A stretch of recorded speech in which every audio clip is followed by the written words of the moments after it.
आप सभी को स्वतंत्रता दिवस की हार्दिक शुभकामनाएं। आज एक ऐसी घटना के बारे में बात करूंगी जो इतिहास में दर्ज है।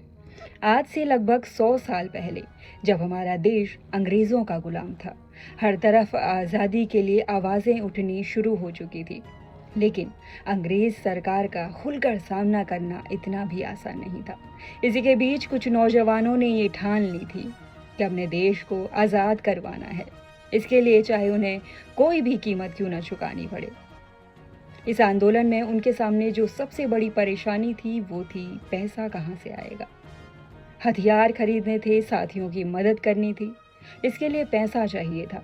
जिसके बाद उन्होंने एक योजना बनाई, क्यों ना अंग्रेज सरकार का खजाना लूट लिया जाए।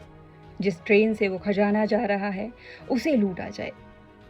9 अगस्त 1925 की शाम सभी यात्री अपनी सीट पर बैठे हुए, इस बात से अनजान कि इस ट्रेन में जो अब होने वाला है वो इतिहास में दर्ज हो जाएगा।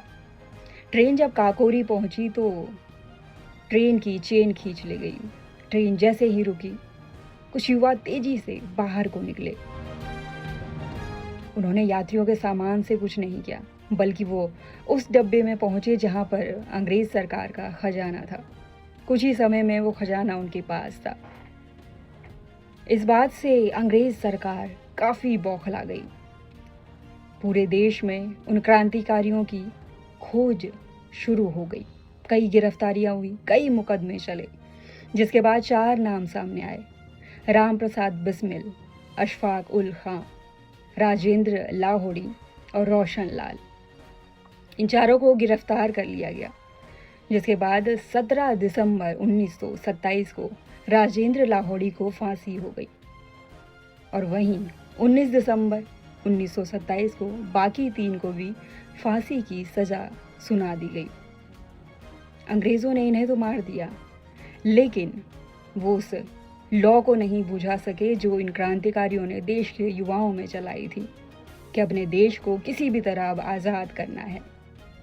दोस्तों, हमें आज़ादी मुफ्त में नहीं मिली है, इसके लिए न जाने कितने क्रांतिकारियों ने अपनी जान दी है। इसीलिए आपसे भी ये कहना चाहूँगी कि आज हमारे पास भले ही बंदूक नहीं है, लेकिन कई रास्ते हैं जिसके लिए हम अपने देश को प्रगति पथ पर आगे बढ़ा सकते हैं। इसीलिए एक बेहतर नागरिक बने, ईमानदारी से अपना काम करें, तभी उन क्रांतिकारियों का सपना साकार होगा जिसके लिए उन्होंने अपनी जान दी। जय हिंद।